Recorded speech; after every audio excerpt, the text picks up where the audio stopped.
حضرت جنید بغدادی رحمہ اللہ کا نام کون نہیں جانتا۔ آپ کا واقعہ ہے کہ حضرت جنید بغدادی نے ایک مرتبہ دل میں خیال کیا کہ اگر شیطان سے ملاقات ہو جائے تو ایک سوال کروں گا، اور انہوں نے ایک دن اللہ سے دعا بھی کر دی کہ اے اللہ، کبھی شیطان سے ملاقات کرا دے تاکہ اس سے سوال کر لوں۔ ایک دن نماز پڑھ کر مسجد کے باہر نکلے تو ایک بوڑھا آدمی جھک کر سلام کرنے لگا۔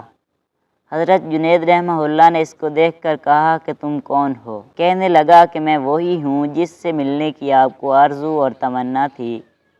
حضرت سمجھ گئے کہ یہ اصل میں شیطان ہے۔ شیطان نے کہا کہ آپ مجھ سے کیوں ملنا چاہتے تھے؟ حضرت جنید رحمہ اللہ نے کہا کہ میرے ذہن میں تیرے متعلق ایک سوال ہے۔ سوال یہ ہے کہ جب اللہ تعالیٰ نے تجھے حضرت آدم علیہ السلام کو سجدہ کرنے کا حکم دیا تو میری سمجھ میں نہیں آتا کہ آخر تجھے کس چیز نے اللہ کے حکم کی تعمیل سے منع کیا؟ کیوں تو نے سجدہ نہیں کیا؟ کیا اللہ کی عظمت کو نہیں جانتا تھا؟ ارے تجھے اللہ کی معرفت حاصل تھی، اللہ تعالیٰ کی عظمتوں اور جلالتوں سے تو واقف تھا۔ اس قدر اللہ کی قربت رکھنے کے باوجود جب اللہ نے تجھے حکم دیا کہ آدم کو سجدہ کر تو نے آخر کیوں سجدہ نہیں کیا؟ اس پر شیطان کا جواب کیا تھا وہ سننے کے قابل ہے۔ اس کے جواب نے کچھ دیر کے لیے حضرت جنید رحمہ اللہ کے ہوش اڑا دیے۔ اس نے کہا کہ جنید، آپ جیسا توحید پرست آدمی اور یہ مشرکانہ سوال، آپ جیسا توحید پرست ایک اللہ کو ماننے والا، ایک اللہ کی پوجا کرنے والا، اور آپ کے ذہن میں سوال آ رہا ہے مشرکانہ سوال کہ میں نے غیر اللہ کو سجدہ کیوں نہیں کیا؟ کہنے لگا کہ آدم تو غیر خدا تھے، خدا تو نہیں تھے، میں غیر اللہ کو کیوں سجدہ کر لیتا؟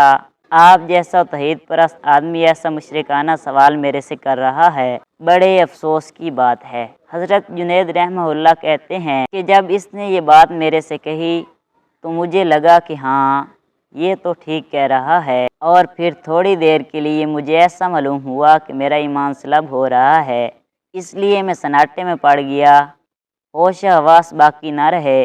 میں سوچنے لگا کہ اس کو کیا جواب دوں، اس لیے کہ جب وہ کہہ رہا ہے کہ تم ایک اللہ کو ماننے والے ہو اور مجھے پوچھتے ہو کہ آدم کو سجدہ کیوں نہیں کیا۔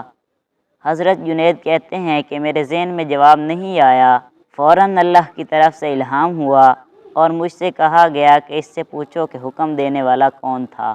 حکم دینے والا جب خود کہہ رہا ہے کہ فلاں چیز کو سجدہ کرو تو توحید اسی کا نام ہے کہ اس کی بات کو مان لیا جائے۔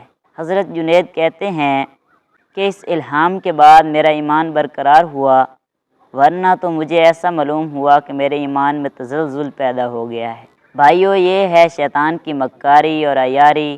نہ ولیوں کو چھوڑا، نہ غوث و قطب و ابدال کو چھوڑا، نہ انبیاء کرام علیہ السلام کو چھوڑا۔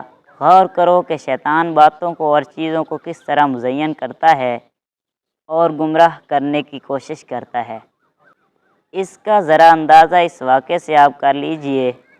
اس لیے کبھی بھی شیطان سے بے فکر نہیں ہونا چاہیے۔ شیطان کی عیاری اور مکاری سے بسا اوقات انسان بے ایمان بھی ہو جاتا ہے، لیکن اسے خبر نہیں رہتی کہ میں بے ایمان ہو گیا ہوں۔ شیطان کفر کو مزین کر دیتا ہے۔